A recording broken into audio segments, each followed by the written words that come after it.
Okay, welcome back. We're going to continue our discussion with topic five and finish things up today with lesson six, where we're going to look at the effects of global contact between Europe, the Americas, and Africa, and Asia to a certain degree. Okay, the big thing that you need to walk away from with lesson six is the Columbian Exchange. When Columbus discovered the Caribbean and then brought people and animals and plants back with him, and then they continued to bring things back and forth, this caused a major transfer between both the Old World and the New World. The Old World being Europe, Africa, and Asia, the New World being the Americas. And so lots of things were brought back and forth. Um, Lots of diseases were brought over from Europe and were completely devastating to Native Americans. But there were some things that were brought from the Americas to Europe that proved to be extremely beneficial. Two New World crops, maize, which we call corn, and potatoes, which dramatically expanded the food supplies of people in Europe, Africa, and Asia, and helped create a population explosion. So that's one of the things that happened there.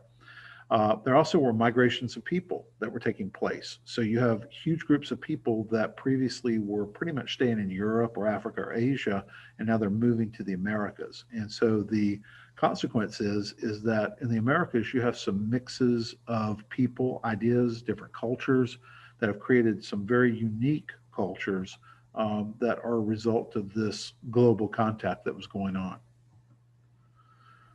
There also was a commercial revolution that had been going on really since the late Middle Ages, but it was really accelerated with the age of expansion, exploration, and colonization. Um, it definitely sped this process up of changing how people looked at the economies. For one thing, there was such an influx of gold and silver that it sparked inflation. People began to acquire much more wealth. Things were starting to expand beyond just simply the narrow little borders of what people had with more local economies. And the result is that there was increased production, which led to more markets and the desire for more resources.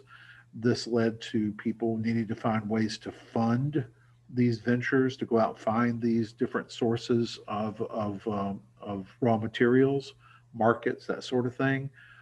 So people began to invest in these businesses, and so this capital, this money that was used for investment to make a profit, really starts to become important. So you have some new types of business ventures called joint stock companies, where they would pool their resources to go and try to expand a market, to find resources, to make money.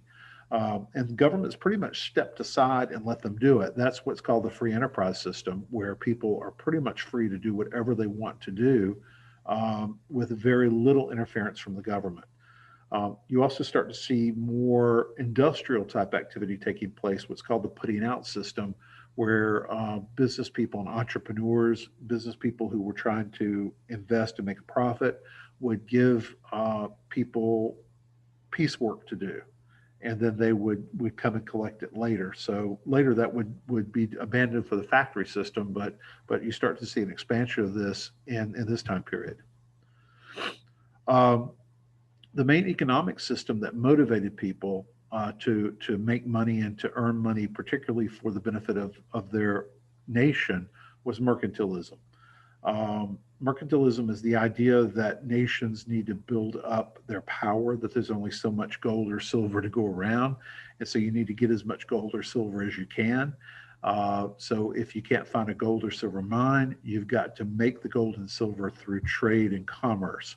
So the idea is that you want to sell more than you buy. You want your exports to be greater than your imports. That's what's called a favorable balance of trade.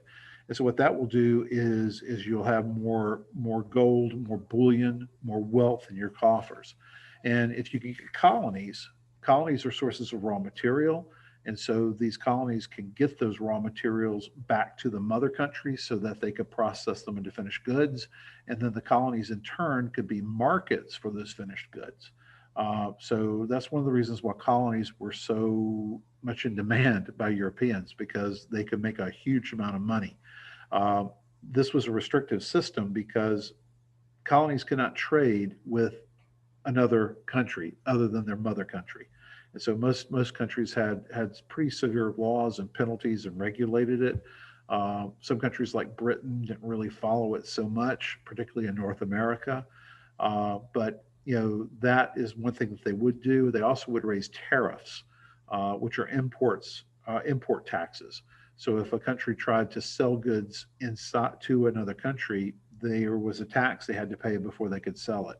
And so that was a way of making sure that more money stayed in your bank account and didn't go to other people's. So, and of course, this was extremely competitive, and this is one of the things that led to several wars in the late 17th and 18th centuries. So, um, and it's one of the things that actually caused the American colonies in North America to rebel against Britain when they started to change some things with this system. So we'll talk more about that in a later topic. But anyway, this concludes topic 5. As always, if there's any questions that you have, please ask me, and I'll see you next time for topic 6. Okay, thank you.